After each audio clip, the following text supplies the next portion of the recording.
강의하는 61페이지입니다. 심판을 통해 복종을 배움.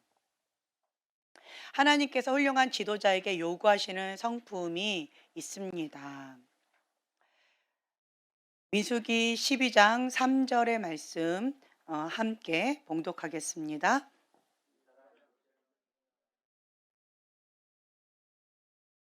예, 예. 이 사람 모세는 온유함이 지면의 모든 사람보다 더하더라. 아멘.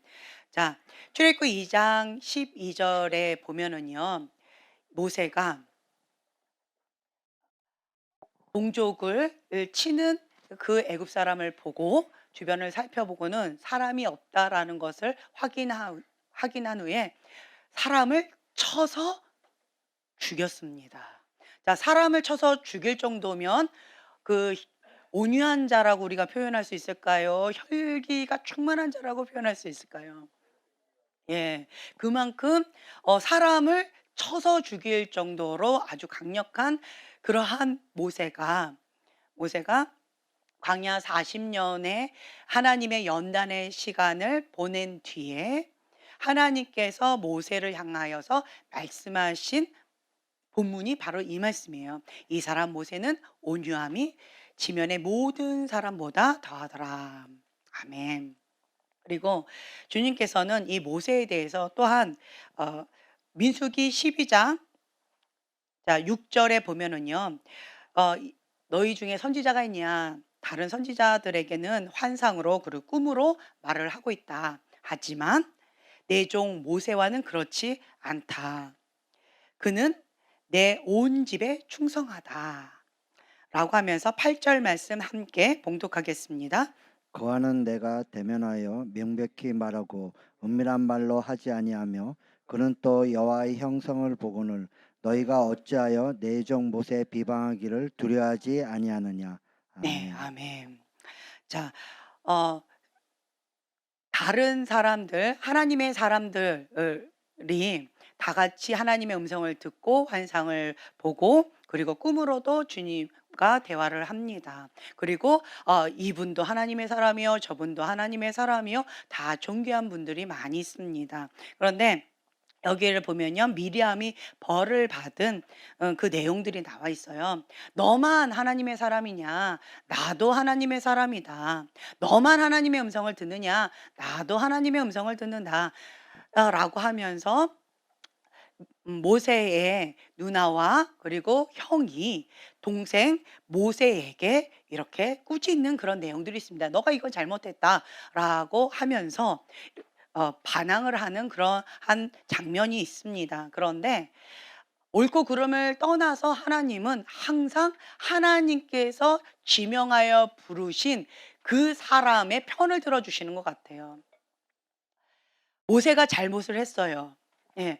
그럼에도 불구하고 하나님은 "나의 종을 판단하는 너는 누구냐? 나의 종은 내가 다스린다. 나의 종이 잘못했다."라고 할지라도 그것에 대해서 "너가 그에 대해 뭐라고 할 수는 없다. 나의 종은 내가 다스릴 것이다."라고 하나님께서 직접 다스리십니다. 이제 이렇게 보면은요. 많은 사람들 가운데서 하나님의 사람이 있는데 '똑같은 하나님의 사람이다.'라고 인간들은 그렇게 볼 수 있겠지만 하나님은 인간의 잣대와는 많이 다른 것 같아요. 과거에 제가 하나님 앞에 "나도 하나님의 사람이 아닌가요?"라고 하면서 서럽게 하나님 앞에 이렇게 질문했던 적이 있었어요. "하나님, 남자만 하나님의 종입니까? 여자라서 하나님의 종이 아닙니까? 하나님, 이분만 하나님의 종입니까? 저는 하나님의 종이 아닙니까?" 라고 하면서 서럽게 울면서 주님 앞에 예 그렇게 질문을 했던 적이 있었어요. 그랬는데 그때 하나님께서 저에게 보여주셨던 것은 뭐였냐. 육의 눈으로 봤을 때는 남자냐 여자냐 아니면은 뭐 직분이 있냐 없냐 이렇게 인간의 잣대로 될 수 있겠지만 하나님의 관점은 달랐어요. 뭐라고 하셨냐면 예전에 제가 그 꿈을 통해서 하나님께서 말씀을 주셨었는데 음 이게 인제 그때 인제는 박 전도사님이셨죠. 예 그리고 인제 제가 사모였었고 예 그 상황 가운데 제가 이렇게 얘기한 거예요. "박 전도사님만 주의 종입니까? 나는 종 아닙니까?" 라고 하면서 서럽게 울면서 잠을 잤는데 한숨이 나오시나요? 그랬었는데 꿈에 어떤 모습이 보여졌냐면 저희 집이 이제 초가집 같았어요. 그리고 이게 울타리가 한 어깨 이하로 이렇게 담벼락이 어깨 이하로 되게 낮았어요. 그리고 대문이 없었어요. 문제는 대문이 뻥 뚫렸어요. 대문 자체가 없었어요. 그리고 그냥 울타리만 이렇게 쳐져 있는 거예요. 그리고는 가운데에 초가집이 하나 이렇게 있는 거죠. 거기 방 안에, 예, 방 안에 이제 저하고 그리고 한 7살 정도 된 아이하고 5살 정도 된 아이하고 저하고 셋 이서 손을 잡고 무릎을 꿇고 주님 앞에 기도하고 주님 앞에 예배드리고 있었어요. 그런 가정 가운데 우리 방 안이 금빛으로 반짝반짝반짝 빛나는 거예요. 그러면서 우리의 기도와 우리의 예배가 그 지붕 위로 막 올라가는, 금빛으로 막 올라가는 거예요. 올라가면서 지붕을 뛰어넘어서 하늘로 이렇게 올라가는 거예요. 그래서 굉장히 고요하고 평화로운 그런 가운데에서 우리 셋이는 같이 예배를 드렸어요. 그런데 밖에는 어떤 일이 벌어졌는가라고 한다면 우리 대문이 없잖아요. 대문이 없으니까 도둑이나 다른 악한 사람들이 그냥 쉽게 침범할 수 있는 그런 상황이었던 거예요. 근데 그 앞에 정말 그 일병이죠. 일병처럼 그냥 군인 갓 입대한 것 같은 그러한 정말 이렇게 군복을 입었어요. 그리고 따발총 하나를 딱 들었어요. 그리고는 그 대문 앞에 아무도 못 들어오게 그냥 다다다다다다다다다다 하고 있는 거예요. 상대편은 대포를 쏘고 있어요. 대포와 따발총 누가 이길까요? 네. 그냥 막 펑 하고 막 대포를 쏘는데 본인은 따발총 하나 갖고 목숨을 걸고 싸우고 있었어요. 그 누구도 우리 집 안으로 못 들어오게. 그 대문 앞에만 왔다 갔다 하면서 목숨을 걸고 지키고 있었어요. 그 장면을 이렇게 보여주시면서 주님께서 지연아 내가 이래서 그랬단다."라고 하는 음성을 들려주시면서 건의의 보호 가운데에서 이렇게 지붕같이 보호 가운데 우리는 그 방 안에는 아무 전쟁 소리가 들리지 않았어요. 고요하고 평강 가운데 그냥 주님의 임재 가운데서 예배드리고 찬양하고 있었어요. 근데 그러면서 제가 눈을 떴는데 실제적으로는 그때 아마 이제 주한이가 갓난아기였었을 거예요. 그리고 둘째는 아직 없었었던 그러한 시즌이었는데 이런 꿈을 통해서 아 남자냐 여자냐 아니면 어떤 직분이 어떠냐 저떠냐 이게 아니라 하나님 앞에 목숨을 걸고 하나님 앞에 대가 지불을 하면서 싸우고 있는 이거 과 나의 모습을 비교했을 때는 나는 대가 지불이 없는 거예요. 나는 단지 그 보호만 받고 있었을 뿐이었던 거예요. '그래서 그랬구나.'라고 하면서 제가 더 이상 말을 하지 못했어요. 그때 이후로 제가 결단한 게 있어요. 뭐였느냐라고 한다면 하나님은 전부를 다 드린 자, 목숨을 걸고 대가를 지불한 자, 아 그러한 자와 그리고 부분적으로 드린 자와 이게 하나님의 잣대로 보면 많이 다르구나.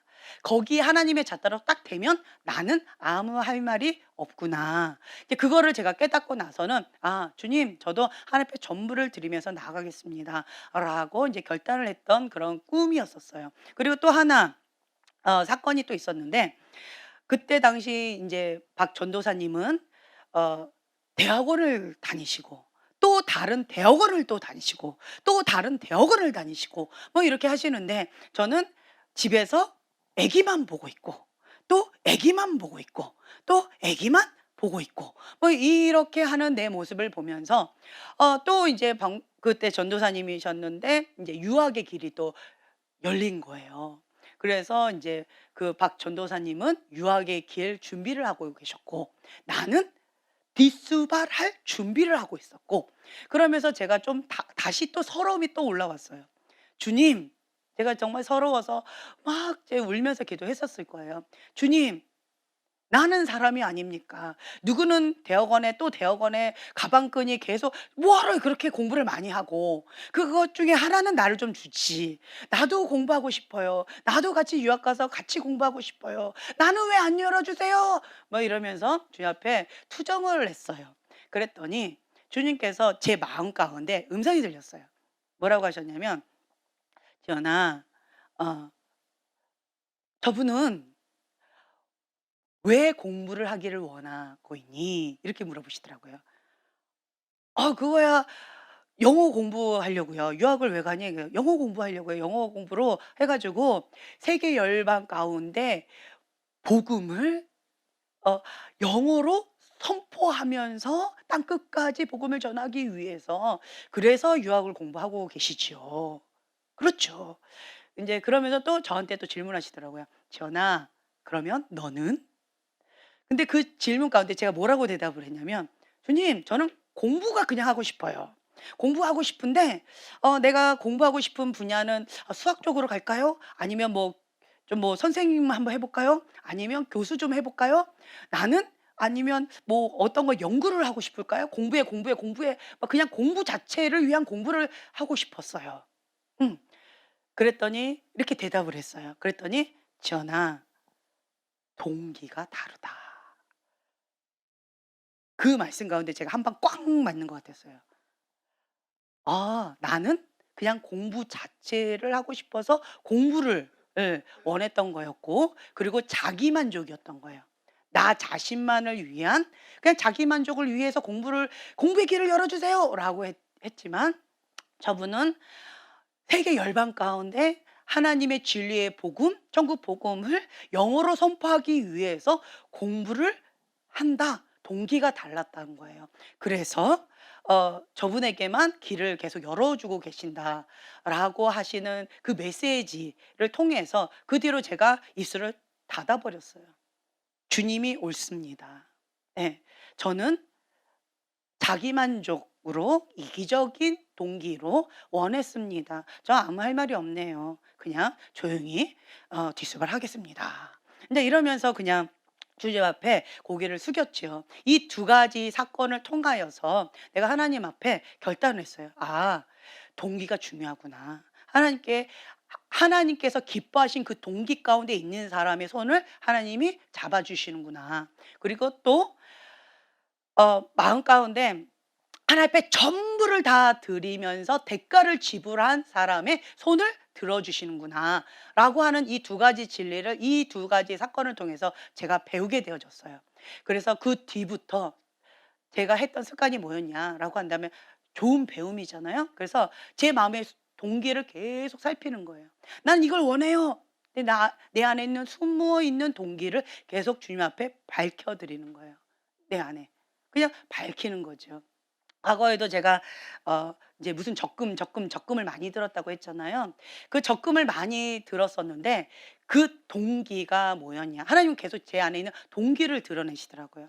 "첫 것은 내 것이다. 하나님께 바쳐라." 그래서 첫 적금도 하나님께 드렸고 두 번째 거도 내 것이다. 두 번째 거도 나에게 바쳐라라고 했을 때 정말 손 떨리는 마음으로 눈물을 흘리면서 바쳤어요. 여러분들은 어쨌는지 모르겠어요. 저는 눈물이 나대요. 그리고 정말 마음과 손이 떨렸어요. "첫 것은 내 것이다." 그럴 때 "그렇죠 주님. 첫 것은 주님 거지요." 제가 욕심을 부렸네요. 이제 적금 처음에 딱 받았는데 눈이 회등그레지고 그리고 계속 동그라미를 세는 거예요. 그리고 통장을 보면서 내가 막 계속 들춰보는 거죠. '우와, 부자다.' 막 이러면서 그런 마음 가운데 있는 이 마음 가운데 주님 "첫 것은 내 것이다." "아 그렇지요 주님." 하고 주님 앞에 드렸고 근데 두 번째 거도 "내 거다."라고 하시는데 손 떨리고 마음 떨리고 참 마음이 힘겨웠어요. "네 주님. 주님이 원하시면 네 알겠습니다." 이러고는 드렸어요. 그리고는 '이제는 하나님 달라 안 하시겠지.' 하고 열심히 모았어요. 모았을 습관을 조차 모았어요 그냥. 습관을 조차 모았고 어떤 뭐 하나님 나라를 위하여 뭐 이런 거 아니었어요. 그냥 습관을 좇아서 어떤 목돈을 마련하고 싶었어요. 그래서 그냥 모았을 뿐이었는데 근데 하나님이 "세 번째 거도 내 거다." 와, 하나님 욕심장이다. 인제 "네 번째까지는 하나님 안 하시겠지."라고 했는데 "네 번째 거도 내 거다."라고 하시면서 그것도 달라고 딱 하시는데 순간 제 마음이 무너져 버렸어요. 그래서 '아 정말 하나님 심하시다. 하나님 나는 모을 때까지는 아무 말씀 안 하시고 딱 되면 내 거다.' 와, 하나님 잔인하시다. 이런 마음도 들었지만 그때 하나님께서 그냥 내 마음의 동기를 드러내 주셨던 시간이었던 것 같아요. '아 내가 물질에 눈이 멀었구나. 내가 물질을 보니까 마음이 막 업앤다운하면서 흔들리고 있었구나. 아 내 안에 있는 숨은 동기를 하나님께서 드러내시는구나. 주님 회개합니다.'라고 제가 그 물질을 하나님께 드렸을 뿐만 아니라 내 마음에 이 두 마음을 품었던 거, 물질이 나의 준이었던 내 동기를 주님께서 드러내 주셨던 그러한 시간이 되어져서 그것도 하나님께 드렸고, 그리고 나니까 하나님이 이제 내 거 다 안 하시더라고요. 할렐루야. 예. 그러면서 '아 하나님은 동기를 중요시 여기시는구나. 그리고 내가 인지하지 못했던, 내가 알지 못했던 그 숨어 있는 동기를 계속 하나님께서 드러내 주고 계시는구나.' 이제 이 부분 제가 깨달았었고요. 그리고 또 한 가지는 하나님 앞에 전부를 다 드린 자의 손을 들어 주신다라고 하는 그것을 제가 경험하고 나서는 '주님 나도 하나님이 내 편이었으면 좋겠고, 내가 하나님 편이든 하나님이 내 편이든 하나님 같은 편이었으면 좋겠는 거예요.' 네. 그래서 하나님, 내 맨날 저분하고 나하고 이렇게 비교했을 때 항상 저분 편만 들어줘서 제가 마음이 많이 상했어요. 하지만 내가 하나님 편 되면 항상 하나님하고 나하고 같은 편일 테니까, 그래서 "내가 하나님 앞에 전부를 다 드립니다."라고 하는 그 고백 가운데에서 그냥 주님 앞에 순종하고 죽기까지 순종하고 주님 앞에 여기까지 나왔던 것 같아요. 그러던 어느 날 어 어떠한 분이 저한테 그런 고백을 하시더라고요. 본인하고 저하고 어떤 트러블이 있을 때 그때 하나님께서는 계속 제 편을 들어 주신다는 거예요. 그러면서 그분이 하셨던 말씀이 "하나님, 이분만 하나님의 종이고 나는 하나님 종 아닙니까?" 이러면서 예전에 나하고 똑같은 질문을 했다는 거죠. 그런데 주님께서 그분한테 그렇게 말씀하셨대요. "아무개야, 여기는 하나님 앞에 전부를 다 줬다. 근데 너는." 그리고 끝나셨대요. 그래서 이분이 깨갱하고 주님 앞에 고개를 숙였다라고 하면서 씩씩거리면서 나한테 이 간증을 하더라고요. 그런데 제가 그 간증을 들었을 때 정말 눈물 나게 너무 감사했어요. 왜냐? 내가 하나님 앞에 소원했던 그것이 하나님 앞에 내가 전부를 다 드린 자로 하나님께서 인정을 받았구나. 그리고 내 마음의 중심의 동기를 하나님께서 보시고 하나님께서 그걸 다듬어 주고 계시는구나. 라고 하는 그런 부분 가운데 너무너무 감사했어요. 내가 하나님 편이든 하나님 내 편이든 같은 편, 하나님과 같은 편이기를 내가 원했었는데, 그런데 여러분, 하나님은 내 편이라기보다는 내가 하나님 편 되어지는 거가 맞는 것 같아요. 그죠?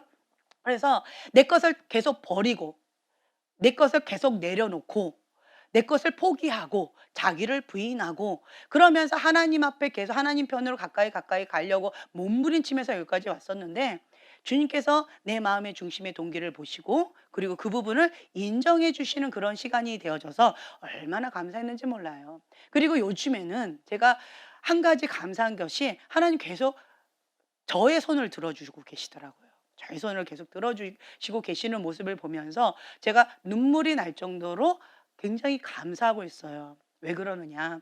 하나님 앞에 인정받고 싶었거든요. 사람한테 인정받기보다 하나님께 인정받고 싶었어요. 내가 하나님의 사람이라는 것을 사람들한테 인정받는 것이 아니라, 내가 나 스스로 높이는 것이 아니라 하나님께 인정받고 싶었어요. 그런데 하나님께서 나를 하나님의 사람이다 인정해 주시는 것처럼 느껴져서 제가 그 나의 손을 들어 주실 때마다 정말 눈물을 많이 흘리면서 주님 앞에 고개를 숙이고 숙이고 숙여지는 그런 시간들을 많이 갖게 되어졌어요. 이러한 과정을 겪으면서 이 모세, 여기서 봐도 보면은요. 모세와 미리암과 아론, 이 세 사람이 다 하나님의 사람이었음에도 불구하고 하나님께서는 계속 모세의 손을 들어 주셨어요. 모세가 잘못했다 할지라도 모세의 손을 들어 주셨어요. 이 모습을 보면서 인간적인 잣대에서는 불공평하다라고 말할 수 있겠지만, 하나님께서는 하나님 앞에 대가를 지불하고 전부를 내어 드린 하나님의 사람이다 인정하시면 하나님이 인정하신 사람은 하나님께서 끝까지 지키시고 끝까지 책임지신다라고 하는 것을 제가 성경을 통해서도 그리고 경험적으로도 제가 하나님을 배워가고 있어요. 그래서 사울 왕과 다윗 왕을 보아도 그렇고요. 사울 왕이 하나님 앞에 범죄했을 때 하나님께서는 그 사울 왕한테 그랬어요. 왕이 하나님의 말씀을 버렸으므로 하나님도 왕을 버렸나이다 라는 그러한 음성을 들었지만 다윗 왕은 좀 달랐어요. 왜 달랐을까요? 내 마음에 합한 자다라고 들을 만한 그런 인물이 아니었어요. 어떻게 보면 인간적인 눈으로 볼 때는 저나 여러분보다 더 나쁜 사람인 것 같아요. 기본적인 윤리 도덕적인 인간의 상식을 벗어난 정말 악하고 악한 짓들을 참 많이 했어요. 그럼에도 불구하고 하나님은 내 마음에 합한 자다라고 말씀을 하셔서 저는 막 분노가 올라왔었어요. 하나님, 저는 성경을 잘 알지 못했을 때는 다윗이 정말 훌륭하니까 그랬겠지요라고 생각했는데 성경을 읽으면 읽을수록 다윗에 대해서 기록된 말씀을 보면 볼수록 정말 나쁘다, 나쁘다, 나쁘다, 정말 악하다라고 하는 그러한 마음이 막 올라왔는데 그런데 그 사건에 나와 있는 다윗의 태도는 남달랐어요. 나의 한 가지 소원, 정말 주님의 성전에서 주님의 아름다움을 보면서 그 성전에서 살기를 사모하는 그 다윗의 한 가지 소원은 하나님의 성전을 짓는 거였어요. 그런데 하나님께서 너는 손에 피를 너무 많이 묻혔다. 그 더러운 손으로 하나님의 성전을 지을 수 없다. 라고 하는 음성을 들었을 때 여러분들은 어떻게 반응을 하실 것 같아요? 저 같으면 하늘이 무너져 내리는 것 같은 마음이 들었을 것 같아요. 내 한 가지 소원은 그거였는데 그 한 가지 소원 하나 못 들어주세요? 내 손 더럽다고요? 하나님께서 하나님 나라를 위하여 내가 전쟁을 했었는데 그거 갖고 나보고 더럽다라고요? 라고 하는 어떠한 분노의 마음이 올라올 수도 있을 법한데 그런데 다윗은 그렇게 하지 않았어요. 네 주님 하고 바로 그 하나님의 음성에 순복했어요.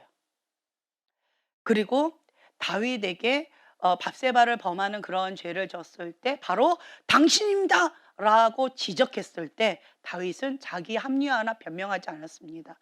아니 사람들 앞에서 나한테 이렇게 모욕을 주다니 어떻게 그러한 짓을 나한테 하느냐 저를 쳐라 라고 말을 할 수도 있을 것 같아요. 그냥 살짝 나한테 와서 좀 왕의 체면을 지켜주면서 이렇게 할 것이지 어떻게 이렇게 하느냐 라고 반응했을 수도 있었을 것 같아요. 그런데 다윗은 왕의 그 권위를 남용하지 않았어요. 바로 당신입니다라고 하는 그 말씀에 하나님의 말씀으로 바로 받아들이고 그 자리에서 바로 자복하고 회개하면서 주님 앞에 통곡하고 금식을 합니다. 이것이 다윗의 태도예요. 사울 왕은 아니 그거는요 나는 그러지 않았습니다. 나는 그런 짓 아닙니다. 하나님께서 말씀하신 대로 다 아말렉을 멸했습니다. 아닙니다. 저는 순종했습니다. 저는 상을 받아 마땅합니다 라고 계속 우겨댔어요. 하나님이 틀렸다라고 계속 우겨댔다라고 하는 거죠. 그때 사무엘은 저 들리는 양의 소리는 무엇입니까? 이거는 무엇입니까? 아주 그 증거물을 대면해도 사울 왕은 거기에서 자기의 죄를 회개할 마음이 없었어요. 그거는요. 사람들이 그거는요. 하나님 앞에 이런 식으로 계속 변명의 남탓을 하면서 자기의 합리하면서 회개하기를 거부했습니다. 이것이 사울 왕의 태도요, 다윗 왕의 태도다라고 하는 거죠. 하나님은 그 마음의 중심 동기를 보십니다. 사람은 겉모양을 보지만 하나님은 중심 동기를 보신다라고 하는 거죠. 하나님께서는 우리에게 계속 말씀하세요. 마음이 완악한 자는 무엇을 못한다고요? 마태복음 13장에 나와 있어요. 마음이 완악한 자는 회개해서 하나님 앞에 죄 사함을 받지 못하게 함이다라고 하는 무서운 말씀이 있어요.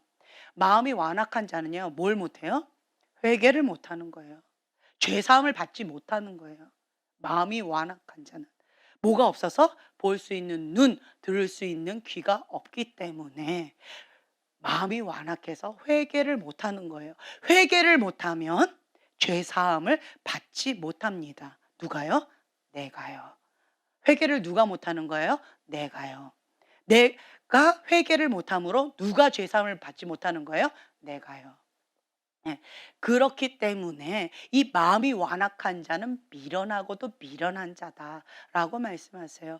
은혜 있는 자는, 심령이 가난한 자는 복이 있나니 천국이 저희 것이며. 심령이 가난하면요, 주님 다른 거 다 필요 없습니다, 여호와의 신을 내게서 거두지 마옵소서라고 하는 가난한 심령 가운데 납작 엎드리게 되어집니다. 혈기 등등하면서 내가 한번 해보리라. 애굽 사람이 우리 히브리 사람을 치네? 그럼 내가 쳐야지. 내 주먹으로 합니다. 이 세상에서 최고의 스펙을 자랑하는 이 모세, 내가 해보겠다라고 하는 이 자기의가 굉장히 강한 사람이었어요. 하나님 비키세요? 내가 하겠습니다. 하나님의 때, 하나님의 방법에 대해서 묻지도 않습니다. 그것에 대해서 별로 관심도 없는 것 같이 보여졌어요. 내 방법대로, 내 생각대로, 내가 이때까지 배워왔던 이 스펙대로, 세상의 방법대로 내가 뭔가 해보려고 주먹을 불끈 들었어요. 그러자 결과물은 뭐예요? 사람을 죽이는 살인마가 되어지고, 혈기로 반응하는 유괴 사람이 되어졌고, 그리고 결국은 자기 목숨 하나 부지하기 위해서 도망가는 도망자의 신세를 면치 못했던 거죠. 정말 비참한 시간이 이제부터 시작되어집니다. 모세 입장에서는 비참한 시간이 시작되어짐이지만, 하나님 입장에서는 광야 학교, 성령 학교 훈련이 시작되어지는 그러한 시간이었어요. 이 성령 학교에서는 무엇을 배우는 시간일까요? 광야 학교에서는 무엇을 배우는 시간일까요? 여러분들이 지금 하고 있는 거예요. 뭐 하고 있어요? 그렇죠. 내가 지금까지 배워왔던 세상 학문 다 내려놓는 시간. 내가 의지했던 것 다 내려놓는 시간. 민주주의 사고방식, 어떤 인간적인 어떤 인간 뭐 지식 스펙, 그 모든 것들 다 내려놓는 시간. 내 육의 본능 내려놓는 시간. 종교 행위했던 그 모든 것들 내려놓는 시간. 하나님부터 오지 않은 모든 것들 다 내려놓는 시간. 육이 죽는 시간. 혼의 영역 지정의가 무너지는 시간. 그런 시간이 광야학교다라고 하는 거죠. 모세처럼 모세가 느꼈던 그 심정이 어땠을까? 광야학교를 지금 지나고 있는 여러분들 다 그 짐작이 될 거라고 저는 생각이 되어져요. 얼마나 비참할까요? 인간적인 마음으로 참 비참해지는 시간입니다. 무너지는 시간입니다. 나는 잘났다라고 하는 어떠한 자기가 의지한 뭔가가 있었는데, 그 의지했던 그 모든 것들이 한순간에 다 무너져 내려가는 그러한 비참해지는 그런 시간이에요. 젊은 나이, 그리고 어떠한 배웠던 학문, 그리고 기술, 이런 모든 것들이 다 무너져 내려가는 그러한 시간이죠. 하나님으로부터 오지 않은 것들 성령의 불로 태워지는 시간이다라고 하는 거지요. 그러면서 나의 동기를 드러내는 시간이다라고 저는 말씀드리고 싶어요. 이 광야학교에서는요, 내 숨어있는 동기, 숨겨진 동기를 드러내고 계셔요. 나는 이걸 원합니다라고 했는데 왜 원하는지 주님께서 그 숨은 동기를 드러내고 계셔요. 왜 원하고 있는지, 육적인 욕망인지, 정욕을 따라 구하고 있는 것은 아닌지, 알라딘 램프처럼 하나님을 그렇게 믿고 있는 것은 아닌지, 선물을 주시는 하나님을 바라고 있는 것은 아닌지, 하나님보다 나 자신을 사랑하는 그 자기 사랑, 자기 정욕을 따라서 종교 행위만 하고 있는 것은 아닌지, 나의 현주소가 어디에 있는지 그것을 하나님께서 드러내고 있는 그러한 시간이 광야학교다라고 말씀을 드리고 싶어요. 우리는 육이 있고요, 혼이 있고, 그리고 영이 있습니다. 영은 하나님과 내가 만나는 시간이에요. 그런 장소예요. 그런데 이 육은요. 이 겉사람으로 행동을 하면, 겉사람으로 뭔가 열심을 내면, 그러면 우리는 그런 사람을 바리새인과 서기관처럼 종교 행위를 하는 사람이다라고 표현을 합니다. 에이, 그거는 저런 사람들의 얘기지. 우리 교회하고는 달라요. 저하고는 상관이 없어요.라고 여러분들 말씀하실 수도 있을 것 같아요. 하지만 그것이 나의 현주소다라고 하는 것을 하나님 앞에 직면할 수밖에 없는 그런 시간이 바로 지금이다라고 하는 거예요. 하나님께서 내 안에 있는 그 숨은 동기를 다 드러내시고, 너가 지금 무엇을 위해서 하고 있느냐. 빗살 좋은 게살구처럼 겉모양만 화려하게 하면서 너 안에 있는 썩은 동기들, 이 썩은 것들, 더러운 것들은 포장하느라고 열심히 바쁘고 있는 것은 아니냐 라고 하면서 나 안에 있는 숨은 동기들을 주님께서 다 드러내고 계시는 시간이 광야학교다라고 말씀드리고 싶고요. 또 어떤 부분에 있어서는 하나님의 성품과 위배된 어떤 모양들을 성령의 불로 태우고 하나님의 형상으로 회복시키는 시간이 바로 광야 학교의 시간이다라고 좀 말씀을 드리고 싶어요. 수고하고 무거운 짐진 자들아 다 내게로 오라. 내가 너희를 쉬게 하리라. 나는 마음이 온유하고 겸손하니. 예수님은 온유하고 겸손하신 분이세요. 온유하고 겸손하다라고 하는 그 표현이 어떤 표현일까요? 그리고 왜 모세에게 온유한 자다라고 표현하실까요? 음, 왜 이렇게 표현을 하실까? 여러분들은 어떻게 생각하세요? 이 온유하다, 겸손하다라고 하는 것을 어떻게 표현하세요? 광야 학교를 통과한 사람에게 주시는 큰 명칭이 온유와 겸손이 아닐까, 이런 마음이 들어요. 왜냐? 내가 의지했던 거 다 내려놓는 시간이에요. 내 교만한 마음, 완악한 마음이 다 깨지는 시간이에요. 박살나는 시간이에요. 그래서 내 마음이 정말 심령이 가난해지고 바닥을 치면서 겸손해질 수밖에 없는 그러한 시간이에요. 그러면서 하나님 외에는 다른 거 다 날아가 보고 불순한 동기들 다 날아가 버리는 거죠.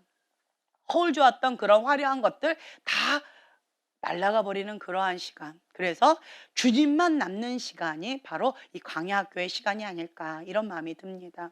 하나님은요, 겉모양으로 사람을 보지 않는다라고 하는 거 여러분들 명심하셨으면 좋겠어요. 아, 이 사람은 뭐 권위자니까, 이 사람은 뭐 직분이 없으니까 우리는 어떤 타이틀로 사람을 말하려고 합니다. 이분은 뭐 권사님이니까, 이분은 뭐 4대째 집안이니까, 이분은 목사님이시니까 우리는 이런 타이틀로 말하려고 합니다. 하지만 하나님은 타이틀로 말하지 않습니다. 하나님은 동기를 보십니다. 하나님은 너가 나에게 전부를 주었느냐, 부분을 주었느냐, 너의 주인이 누구냐. 하나님은 이거를 보신다라는 거예요. 그래서 하나님 나라에는 타이틀로 말할 수가 없다라고 하는 것을 여러분 다시 한번 인식하셨으면 좋겠어요. 하나님 나라의 큰 자는 하나님 나라의 큰 자는요, 하나님을 사랑하는 자예요. 하나님께서 파송을 하셔서 내가 있는 그 자리 가운데 착하고 충성된 종아, 지극히 작은 것에 충성하였으니 너에게 더 큰 것을 맡기리라 라고 할 정도로 심지가 고든 자, 충성된 자를 하나님께서 정말 귀하게 여기신다라고 하는 것을 우리가 성경책을 통해서 배울 수가 있습니다. 그리고 또한 우리 마음의 중심의 동기 가운데에서 예수님을 사랑하기 때문에, 예수님을 사랑하기 때문에 안 하고, 예수님을 사랑하기 때문에 하는 이 마음의 중심을 주님께서 보신다라는 거죠. 과거에 제가 어, 어떤 간증을 했던 거가 있는데, 천국에서 큰 뭐 상급을 주시는 그러한 잔치의 자리에 제가 있었을 때 이름도 없고 무명인 두 분을 하나님께서 이름을 불러주셨어요. 딱 두 분만. 다른 사람들은 이름을 부르지 않으셨어요. 그냥 상을 주셨어요. 그런데 이 두 분만 부르셨는데 첫 번째 호명되었던 분은 할머니였어요. 할머니였는데 그냥 시골에 이름 없는 할머니셨어요. 중보자셨어요. 중보자로서 정말 주의 종들을 평생을 바쳐서 중보하셨던 그러한 중보자셨어요. 정말 귀하신 분이셨어요. 그리고 그 사명을 다할 뿐만 아니라 동네 꼬마들, 그러한 아이들, 그러니까 소외된 자, 가난한 자, 버려진 자 이런 자들에게도 사랑을 실천하시는 분이셨어요. 그래서 그 아이들 띄워놓을 때 그 아이들을 하나하나 사랑으로 쓰다듬어 주시면서 중보해 주셨고, 그 아이들에게 쌈짓돈 꺼내 가지고 먹을 것도 사 주시기도 하고 용돈도 주시기도 하고 그 아이들을 사랑하시는 그런 분이셨는데, 그 마음의 중심이 왜 이런 일을 하시느냐라고 한다면 예수님을 사랑하기 때문에 하셨다라는 거예요. 그리고 두 번째, 호명을 받았던 그분은 정말 이름도 없는 그냥 시골 아줌마였어요. 근데 그 아주머니는 나는 아무것도 할 수 있는 게 아무것도 없어요. 저는 무식해서 배운 것도 없어요. 배운 것도 없고 나는 뭐 내세울 게 아무것도 없어요. 그런데 내가 예수님을 너무 사랑해서 예수님을 위해서 뭔가를 하고 싶은데 내가 할 수 있는 게 아무것도 없어요, 주님. 내가 어떻게 하면 예수님을 사랑하는 이 마음을 표현할 수 있을까요? 라고 고민하면서 기도하다가 이분이 발견한 게 있어요. 아줌마잖아요. 아줌마 뭘 잘해요? 그렇죠. 밥 잘해요, 밥. 그래서 교회 주방에서 정말 열심히 평생을 밥만 하다 오신 거예요. 근데 그분이 이 마음의 중심을 하나님께서 보여주셨는데, 그분이 예수님을 사랑하기 때문에 이 밥을 짓는 거예요. 그리고 예수님을 사랑하기 때문에 한 사람 한 사람을 바라볼 때 어떤 눈으로 바라보냐면 그 사람 안에 있는 예수님을 보는 거예요. 그 사람 안에 있는 예수님을 보는 거예요. 그래서 나는 누구를 위해서 밥을 짓고 있는 거예요? 예수님인 거예요. 예수님께 맛있는 밥을 지어드리고 싶은 거예요. 맛있는 음식을 섬기고 싶은 거예요. 그래서 예수님을 사랑하기 때문에 한 분 한 분들을 예수님을 섬기는 마음으로, 예수님을 사랑하는 마음으로 그렇게 교회에서 밥을 봉사하고 있는 그 아주머니였어요. 이 두 분을 하나님께서는 크게 이름을 호명하면서 불러일으키셨고 막 박수치면서 큰 상급을 주셨고요. 나머지들은 그냥 이렇게 상급을 주셨어요. 이러한 장면이 떠오릅니다. 그러면서 공통된 분모가 뭐냐라고 한다면, 첫 번째 중보자 할머니도 예수님을 사랑하기 때문에 중보하신 거였고요. 그리고 두 번째 밥하는 그 아주머니도 예수님을 사랑하기 때문에 그렇게 평생을 섬겼다라고 하는 거죠. 하나님은 내가 무엇을 하고 있느냐 이러한 어떤 것보다 중심의 동기를 크게 보신다라고 하는 것을 제가 깨닫는 시간이 되어졌고, 그리고 또 박정서 목사님의 그 질문, 너가 사랑하는 법을 배웠느냐라고 하는 그 질문, 나는, 어떤 분은 이렇게 고백해요. 나는 하나님을 사랑하는 법은 배웠는데 사람을 사랑하는 법은 배우지 못했어요. 이렇게 대답하는 분도 계실 수 있을 것이고, 나는 사랑하는 법을 배우지 못했어요.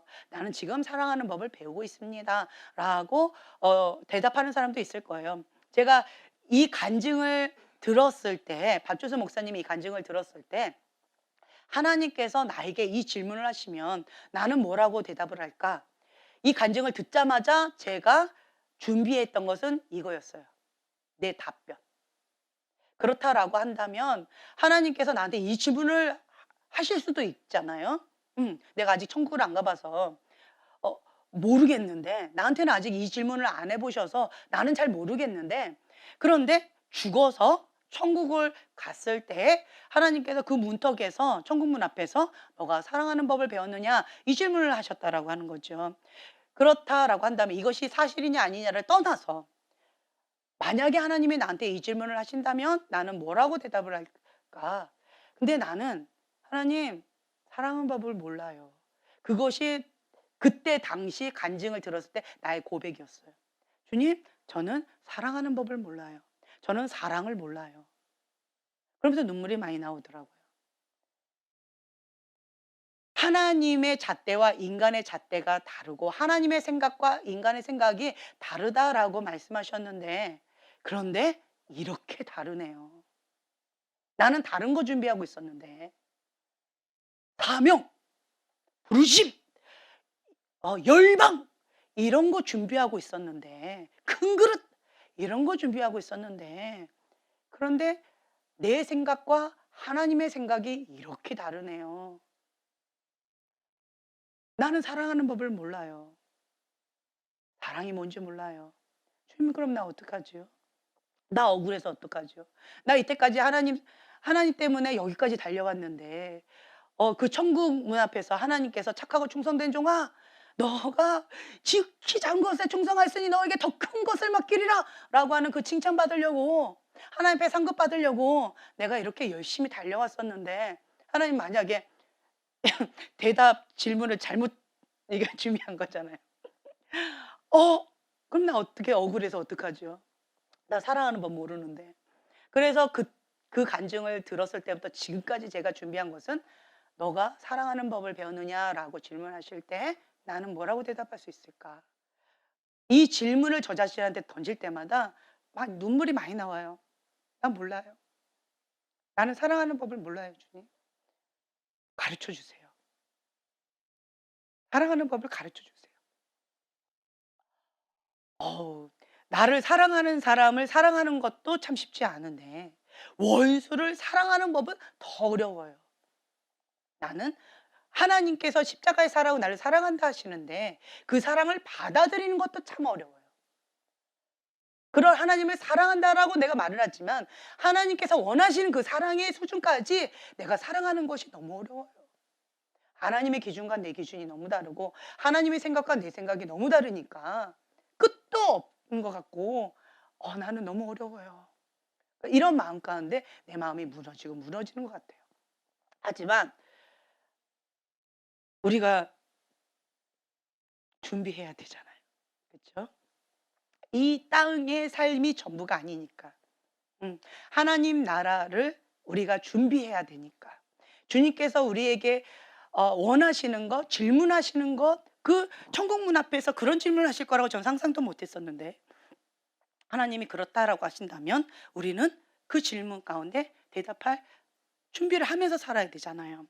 그렇다라고 한다면 그때 제가 많이 깨졌던 것 같아요. 나는 큰 상급, 큰 부르심, 열방, 영혼, 막 이러한 것들을 막 크게 크게 부르고 있었었는데, 그런데 내가 천국에 갈 수 있을까? 갑자기 퀘션이 들면서 큰 상급은커녕 하나님 기준으로는 난 천국도 못 갈 수도 있겠다. 불법을 행한 자여, 내가 너를 모른다. 내게서 떠나가라. 라고 주님께서 나한테 말씀하시면 난 천국도 못 갈 수도 있겠구나. 갑자기 정신이 번쩍 들면서 내 기준을 내려놓는 시간이 되어졌고, 그리고 하나님의 기준으로 다시 천국을 준비하는 시간이 되어졌어요. 그러면서 그 박준수 목사님의 이 간증을 통해서 제가 날마다 저 자신한테 순간순간 물어봐요. 하나님께서 사랑하는 법을 배웠느냐라고 질문했을 때, 지연아, 너는 뭐라고 대답할 수 있니? 지금 하나님께서 너에게 이 질문을 하시면 너는 뭐라고 대답할 수 있니? 이거를 순간순간 저 자신한테 물어봐요. 유대인의 어머니는요, 아이들이 매일 밤 자기 전에 기도를 시키고 준비를 시킨대요. 천국 갈 수 있는 준비. 오늘 잠 자다가 죽어도 천국 갈 수 있도록 매일 아이들을 천국 갈 준비를 시킨다라고 하는 얘기를 제가 들었어요. 그것처럼 저 자신도요, 하나님 앞에 매일 날마다 천국 갈 준비를 저 자신한테 묻는 거예요. 만약에 하나님께서 나에게 뭐라고 질문하신다면, 지연아, 너의 숨은 동기는 어떠니? 지연아, 너가 내 앞에 이러이런 것 가운데 순종했니? 너가 내 말씀 가운데 순종했니? 라고 주님께서 나의 동기, 숨은 동기를 다 드러내시고 나의 이런 모든 것들을 다 발가 벗겨 버리신다면, 내가 주님 앞에 뭐라고 답변할 수 있을까? 뭐라고 내가 반응할 수 있을까?라고 하는 그러한 모습 가운데 두렵고 떨리는 마음으로 순간순간 제가 저 자신한테 그렇게 질문을 던져요. 그러면서 주님 앞에 정직하게 반응을 하는 거죠. "주님, 저는 잘 모르겠어요. 그래서 주님 알고 싶어요. 저에게 가르쳐 주세요." 하나님께서 쓰시는 사람은 나의 현실과 그리고 하나님의 말씀, 그 사이에 부딪혔을 때 정직하게 반응을 합니다. 다윗처럼 정직하게 반응을 해요. 자기 합리하거나 변명하거나 다른 사람을 탓하지 않습니다. 그 모든 잣대를 누구에게 대요? 나에게 됩니다. 이러한 것이 하나님의 사람의 태도예요. 하지만 하나님의 사람이 아닌 사람은 사울왕처럼 남 탓을 합니다. 남에게 전가시킵니다. 그리고 자기 정당화하고 자기 합리화하고 자기만 생각하기에 바빠요. 그리고 변명하기 바쁩니다. 하나님 그런데요. 하나님 그거는요. 하나님 나는요. 하나님 나 억울하거든요. 하나님 그건 아니잖아요. 라고 변명하기에 바쁘다라고 하는 거죠. 하지만 하나님께서 쓰시는 하나님의 사람은 다윗처럼 하나님의 말씀 가운데 부딪혔을 때 정직하게 반응합니다. 주님 그렇습니다. 나는 죄인입니다. 주님 그렇습니다. 저는 모릅니다. 주님 그렇습니다. 제가 아직 회개를 하지 못해서 죄사함을 받지 못했습니다. 라고 하면서 하나님 앞에 정직하게 반응합니다. 아, 나는 그래도 좀 괜찮은 사람이라고 생각했는데 하나님 아니라고요? 충격입니다. 하지만 내 생각이 틀렸죠. 하나님이 옳습니다. 거기서 무너지는 시간을 갖습니다. 이것이 하나님의 사람의 반응이다라고 하는 거지요. 어디서 배울까요? 광야학교에서 배웁니다. 자아가 무너지고 자아가 죽어지고 자기가 쌓았던 바벨탑이 무너지는 그런 시간들. 하나님부터 오지 않았던 것들이 무너지는 그런 시간들을 통하여서 그러면서 나의 그 숨어있던 동기들, 나의 현 주소를 직면할 수밖에 없는 거예요. 이것은 은혜입니다. 광야학교는요, 은혜의 시간이에요. 왜 그럴까요? 만약 광야학교 시간 가운데 이것을 직면해 주시는데 나는 착각하고 있는 거죠. 나는 하나님의 사람으로서 종교 행위를 하고 있음에도 불구하고 내가 잘하고 있는 것처럼 착각하는 경우 많이 있어요. 그래서 하나님 앞에 사울왕처럼 나 상급 받으려고 그렇게 하나님을 기다리고 있었는데 불법을 행한 자여 내가 너를 모른다 내게서 떠나가라. 혹은 왕이 하나님의 말씀을 버렸으므로 하나님이 왕을 버렸나이다. 이런 정말 충격적인 메시지를 들을 수도 있다라고 하는 거죠. 그래서 여러분들은요, 하나님 앞에 항상 이렇게 준비하는 그러한 모습으로 사셨으면 좋겠어요. 그렇게 나가다 보니까 무엇을 배우게 되었느냐? 여호와를 경외하는 법을 조금씩 조금씩 배우게 되어졌어요. 하나님 앞에 사는 법을 배우니까 그것이 여호와를 경외하는 법을 배우는 길이었어요. 그리고 또한 하나님 앞에 살면서 겸손히 무너지는 그러한 시간, 여호와를 경외함을 배우는 시간이었어요. 나는 죽고 예수님만이 내 안에 사시는 삶. 내가 의지했던 거, 내가 주인 삼았던 거, 그거 주님 앞에 내려놓는 그러한 시간들. 그런 시간들을 통하여서 내가 하나님 앞에 나는 죽고 주님만이 사시는 그러한 시간들로, 예, 그렇게 해서 육은 죽고 종교 행위는 죽고 사람을 두려워하거나 사람 눈치를 보았던 것들, 그것이 계속 희미해져 가고, 그리고 하나님이 더 크게 보여지고, 그리고 지정이 이것 때문에 안 돼요, 저것 때문에 안 돼요 라고 했던 이런 혼의 영역들까지도 주님 앞에 깨어지고 박살나는 그런 시간들. 가장 힘든 것 중에 하나가 뭐였냐라고 한다면, 육이 죽는 시간보다 저 같은 경우는 이 혼의 영역이 죽는 시간이 참 많이 어려웠던 것 같아요. 육이 죽는 시간은 죄를 끊는 거예요. 여러분, 습관적인 죄를 짓고 계십니까? 죄의 종이십니까? 그러면 아직 육이 충만한 사람이십니다. 육이 충만한 상태로 천국 가기 어렵습니다. 네, 이것이 우리의 현주소예요. 그런데 나는 육은 죽었어요. 죄의 종은 아닙니다. 이제 죄를 다스릴 수 있는 그러한 권세가 있습니다. 그런데요, 이 지정이 이 혼의 영역 가운데에서 육체로 내가 죄는 짓지 않지만 이 지정이 여기에서 무너지는 이런 시간 가운데에서 내가 주인 삼았던 것들, 자기 사랑, 이거 포기하는 게 너무 어려워요.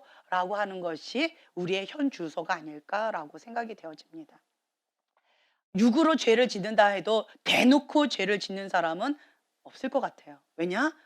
지옥 가려고 작정하지 않는 한 대놓고 죄는 못 짓겠죠. 그렇죠? 그래서 이 혼의 영역 가운데서 자기 사랑, 자기가 주인인 이것을 하나님 앞에 무너뜨리는 그런 시간, 광야의 시간이에요. 그런 시간을 통하여서 내가 느끼는 것은 무엇이냐? 비참함이에요. 예, 수치심이에요. 그리고 정말 나는 아무것도 없구나. 비참해지는 그러한 시간 가운데에서 나는 죽고 내 안에 예수님만 사시는 시간. 나는 죽고 내가 의지했던 나를 버리고 하나님을 더 의지하는 그러한 시간으로 이 탈바꿈하는 시간이 바로 광야학교 시간이다라고 하는 거예요. 우리는 참 많이 아파요. 광야 시간이 참 많이 아프고 어렵습니다. 그렇지만 우리의 영은 살아가는 그런 시간이에요. 이 영이 살아나고 있는 그런 시간이에요. 그러면서 주님이 원하시는 그 모습으로 주님의 형상으로 우리가 조금씩 조금씩 주님과 더 닮아져 가는 그러한 시간을 갖는 것이 이 광야 학교 시간이 아닐까라는 생각이 들어져요. 그래서 이 사람 모세는 온유함이 지면의 모든 사람보다 승하더라. 광야 학교를 통과한 사람에게 주시는 하나님의 축복이 아닐까 이런 마음이 들어요. 나는 온유하고 겸손하니. 네, 예수님의 그 성품을 우리가 닮아져가는 그런 시간, 이 불의 연단, 물의 연단 이 과정이 참 쉽지 않습니다. 그렇지만 그것은 보람 있는 시간이에요. 음, 하나님께서는 우리가 심은 그대로 거두게 하신다라고 하는 거예요. 우리 마음의 중심 동기 가운데서 하나님을 사랑하기 때문에 한 것, 예수님 이름 때문에 물 한 잔 섬겼던 거 하나님 다 기억하시고 다 상 주신다라고 약속하셨어요. 그래서 우리는 하나님께서 그 히브리서 말씀을 좀 찾고 싶은데 히브리서 11장 6절 히브리서 11장 6절의 말씀입니다. 함께 복독하겠습니다. 믿음이 없이는 하나님을 기쁘시게 하지 못하나니 하나님께 나아가는 자는 반드시 그가 계신 것과 또한 그가 자기를 찾는 자들에게 상 주시는 이심을 믿어야 할지니라. 아멘. 아멘. 네. 믿음이 없이는 하나님을 기쁘시게 못한다. 아, 내 안에 정말 믿음이 있는가? 하나님을 신뢰하는 그 믿음이 있는가? 이 땅 가운데의 삶이 다가 아니다. 천국의 삶이 있다라고 하는 그 믿음이 있는가? 그리고 하나님께서 살아계신가? 그리고 하나님께서 어, 우리에게 상 주시는 분이다라고 하는 것을 진짜 내가 믿고 있는가? 하나님을 찾는 자에게 상 주신다. 네. 하나님께 아신 바 됐다라고 하는 것. 예. 천국과 지옥이 있다라고 하는 것. 그것을 진짜 믿는가. 그리고 하나님의 기준과 우리의 기준이 많이 다르다라고 하는 것들을 내가 진짜 믿고 있는가. 이런 것들. 그리고 내가 육의 어떤 모습으로 바리새인처럼 회칠한 무덤처럼 어떤 좀 괜찮아 보이는 그런 모양으로 계속 이렇게 하고 있지는 않는가. 이런 모습 가운데 우리가 하나님 앞에 정직하게 반응하는 시간이 지금 이 시점이 아닌가라는 생각이 들어져요. 그래서 여러분들은요, 아, 하나님은 내 마음의 중심의 동기를 보신다. 그리고 우리의 형상이 하나님을 조금씩 조금씩 성장할수록 닮아져 간다라고 하는 것. 그리고 하나님 형상으로 닮아져 가면 갈수록 주님께서 책임져 주신다. 주님께서 지켜주신다. 주님께서 보호해 주신다. 나의 인생 하나님 앞에 전부를 다 드리면 하나님께서 전부 책임져 주신다. 내가 부분을 드리면 하나님께서 부분으로 책임져 주셔요. 그런데 조금 드리면 조금 책임져 주실 것 같아요. 근데 하나님께서 전부를 드린 자 하나님 앞에 전부 책임져 주신다라고 하는 것. 그래서 지혜로운 자는 들을 수 있는 귀, 볼 수 있는 눈이 있어서 하나님 앞에 날마다 회개하면서 가난한 심령으로 주님 앞에 겸손히 엎드리는 그런 자가 아닐까라는 생각이 들어져요. 그래서 여러분들은 내 안에 어떤 불편한 마음이 올라온다. 혹은 내 안에 교만한 마음이 올라온다, 분노가 올라온다, 어떤 억울한 마음이 올라온다라고 한다면 그것의 기반은 뭐다? 교만이다. 하나님을 향한 대적의 마음이다라고 하는 것 항상 인식하세요. 왜 이게 올라와요? 회개를 못하게 하려고. 마음을 완악하게 하는 거예요. 네, 볼 수 있는 눈, 들을 수 있는 귀를 닫게 하기 위해서 마음을 완악하게 하는 것이다. 이것이 교만이다라고 하는 거 여러분들 항상 기억하시고 주님 앞에 날마다 회개하는 마음으로 정말 심령이 가난한 자는 복이 있나니 천국이 저희 것이며 이런 마음으로 주님 앞에 날마다 가난한 심령으로 보일 수 있는 눈, 들을 수 있는 귀를 주셔서 하나님의 그 진리 말씀 가운데 자복하고 회개하는 우리의 심령을 가난한 심령을 주시고 예수님처럼 온유하고 겸손한 마음을 주시옵소서라고 하는 두렵고 떨리는 마음으로 하나님 앞에 살아가는 지혜로운 여러분들이 되시길 예수님의 이름으로 축복합니다. 아멘. 자, 기도하고 마치겠습니다. 주님 감사합니다. 주님 앞에 나가는 이런 한 걸음 한 걸음이 때때로는 버겁고 때때로는 무겁고 버티는 것조차 힘겨워서 무너질까 봐 두려운 순간순간을 겪을 때가 있습니다. 하지만 주님은 아십니다. 주님은 보십니다. 주님께서 붙들어 주십니다. 주님께서 우리와 함께 하십니다. 우리의 마음의 중심을 보시고 우리의 동기를 보시고 예수님 때문에 우리가 참고 있고 예수님 때문에 버티고 있고 예수님 때문에 순종하고 있고 예수님 때문에 우리가 나아가고 있는 이 모든 것들을 주님은 아십니다. 주님 감사합니다. 그 어떠한 환난과 어떠한 어려운 가운데 있다 할지라도 주님은 나와 함께 하시고 내 마음의 중심을 아시는 주님을 찬양합니다. 주님 감사합니다. 감사드리며 예수님의 이름으로 기도합니다. 아멘.